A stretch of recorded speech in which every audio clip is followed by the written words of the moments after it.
जय हिंद साथियों, मैं अनुज कुमार आप सभी का एग्री न्यूज के ऑनलाइन प्लेटफॉर्म स्वागत करता हूं। कैसे हैं आप सभी लोग। आज हम लोग देखने वाले हैं विशिष्ट प्रतिरोध यानी कि प्रतिरोधकता के बारे में।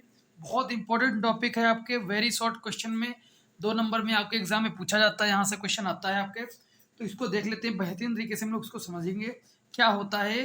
और अच्छी तरीके से समझ लेना, इसका मात्रक भी इंपॉर्टेंट है, एमसीक्यू में आता है। तो देखते हैं क्या होता है।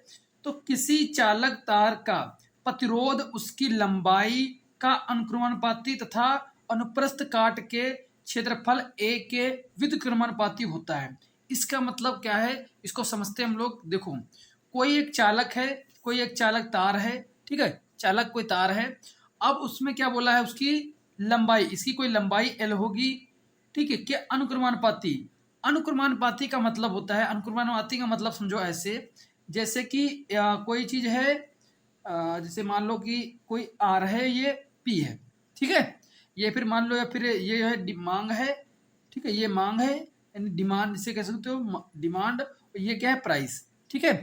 समझाने के लिए बता रहा हूँ, बाकी आपको कुछ भी मान सकते हो। जैसे जैसे अगर ये बढ़ेगी, अगर इसकी डिमांड बढ़ेगी यानी कि इसकी मांग बढ़ेगी, वैसे वैसे प्राइस क्या होगे, प्राइस भी बढ़ेंगे।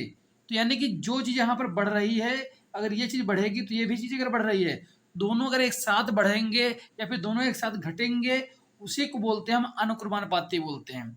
एक शब्द यहाँ पर एक और आता है, जैसे कि व्युत्क्रमानुपाती। जब व्युत्क्रमानुपाती की बात करते हैं, जैसे कोई चीज यहाँ पर एक चीज है और एक चीज उसके यहाँ पर होगी।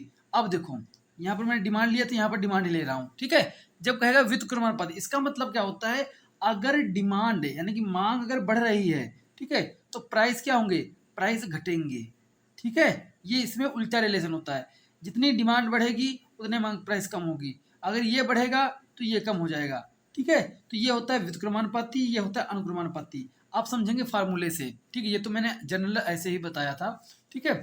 अब देखो क्या बोला, किसी चालक तार का प्रतिरोध आर, प्रतिरोध यानी क्या होता है, आर होता है, उसकी लंबाई क्या अनुक्रमानुपाती, इसकी लंबाई क्या एल होती है, इसके अनुक्रमानुपाती।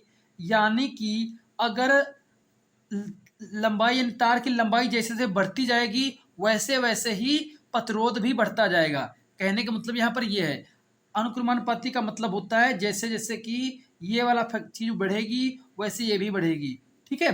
तो वही कहा है कि प्रतिरोध उसकी लंबाई के अनुक्रमानुपाती होता है। तो यहाँ पर ये कैसा है, ये अनुक्रमानुपाती है, ठीक है बाबू, ठीक है, समझ में आई बात। तो ये कैसा हुआ, अनुक्रमानुपाती। और देखो, तथा अनुप्रस्थ काट के क्षेत्रफल, अनुप्रस्थ काट क्या होती है, अनुप्रस्थ काट जैसे कि अगर बात करें हम, मान लो कि ये आपने सबसे अच्छा खाया है खीरा।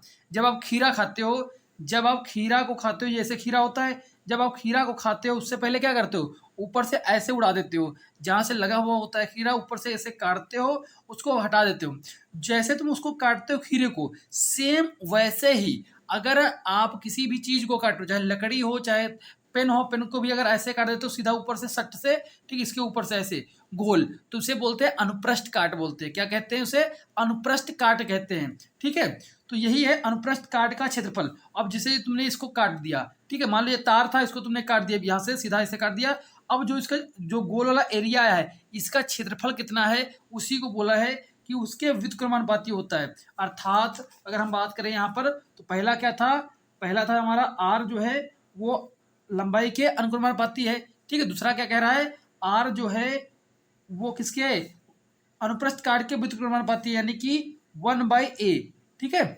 ये ए क्या आया है, एरिया आई है, एरिया यानी कि अनुप्रस्थ काट का जो क्षेत्रफल है, एरिया वो आया है, ठीक है। तो आर की यहाँ पर 2 समीकरण बनते हैं, एक 1 और ये कि 2, ठीक है, जैसा कि यहाँ पर आपको लिखा हुआ मिल जाएगा, ठीक है। तो ये चीज आपको समझ में आए कि अनुक्रमानुपाती क्या होता है और व्युत्क्रमानुपाती क्या होता है। अगर नहीं समझ में आया तो मैं एक बार फिर से बता दे रहा हूँ आपको।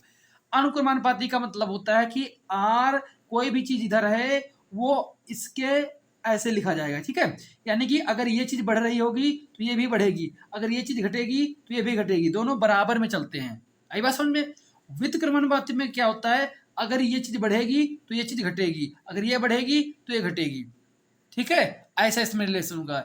व्युत्क्रमानुपाती और अनुक्रमानुपाती में यही अंतर होता है, ये इसे याद रखिएगा, हर एक जगह काम आता है। अब देखो, अब अगर हम देखें यहाँ पर जो समीकरण हमारा क्या है, समीकरण 1 व सेकंड से, समीकरण पहला जो था ये दूसरा, इन दोनों से लिया जाए तो क्या निकल के आएगा, निष्कर्ष देखते हैं क्या होगा। आर बराबर एल अपॉन ए आ जाएगा। आएगा कि नहीं आएगा, देखो आर जो था वो तो दोनों जगह था, यहाँ पर भी आर है, यहाँ पर भी आर है, तो हम इसको क्या लिख सकते हैं, आर अनुक्रमानुपाती एल के और ए के व्युत्क्रमानुपाती। बात तो वही है, बात तो वही आ गई ना कि भैया आर जो है एल के अनुक्रमानुपाती पहले भी था, आज भी था, अभी भी है, और आर जो है वो ए के व्युत्क्रमानुपाती था पहले भी, इसमें भी और यहाँ पर भी वैसे है, तो ऐसे लिख सकते हैं इसको। ठीक है, अब देखो, अब बात यहाँ पर ये आती है, जब कभी भी जब अनुक्रमानुपाती या व्युत्क्रमानुपाती का जब सिंबल को हटाते हैं, जो ये सिंबल होता है ये वाला, ठीक है, इसको जब हम हटाते हैं, ठीक है, तब एक नियतांक आता है, एक फिक्स नंबर आता है या फिर एक फिक्स कोई चीज आती है जिसे हम नियतांक कहते हैं। क्या कहते हैं, नियतांक कहते हैं। तो उसी प्रकार से यहाँ पर आप लोग देख पा रहे होंगे, यहाँ पर एक नियतांक आया है जिसका नाम क्या है, रो। इसको हम रो कहते हैं, याद रखिएगा, इस जैसे भी बना हुआ है इसको रो कहते हैं, ये आ जाता है। तो आर बराबर इसका सिंबल हटेगा और ये रो आ जाएगा, एल अपॉन ए हो जाएगा। ठीक है, अब देखो इसके आगे क्या होगा, इसके आगे आपका आ जाएगा, ये है रो बराबर R into A, R into A upon L आ जाएगा, बराबर इसका मात्रक की अगर बात करें तो ओम मीटर आएगा। क्या आएगा, ओम मीटर। अब देखो ये क्या थी, ये प्रतिरोध था, ऐसा इसका फॉर्मूला बना कि रो एल अपॉन ए आएगा। ठीक है, अगर आपसे डायरेक्ट कोई कह रहे कि सीधा आप ये बताइए कि विशिष्ट प्रतिरोध क्या होगा, यानी कि उसका नियतांक जो था, ठीक है, उसे निकालना हो आपको, तो ये कैसे, इसका जब रो की वैल्यू निकालेंगे तो ये कैसे आया। सबसे पहले मैं थोड़ा सा आपको बता दूं ये आया कैसे है, कुछ बच्चों को भी नहीं समझ में आया होगा। देखो बाबू ये था क्या, आर बराबर रो, ये रो है, एल अपॉन ए, ऐसे था। अब इसको क्या करते हैं हम लोग, इसकी गुणा कर देते हैं आपस में, इनकी आपस में गुणा होती है, कैसे होती है उसको आप समझाते हैं आपको। तो देखो ये ऊपर जाएगा, ठीक है, तो आर इंटू ए आ जाएगा, आएगा कि नहीं आएगा। ठीक है, और उसके बाद अब यहाँ से क्या आएगा, एल आ जाएगा नीचे, और यहाँ पर क्या बचेगा, ये जो रो है ना रो, ये रो यहाँ पर बच जाएगा।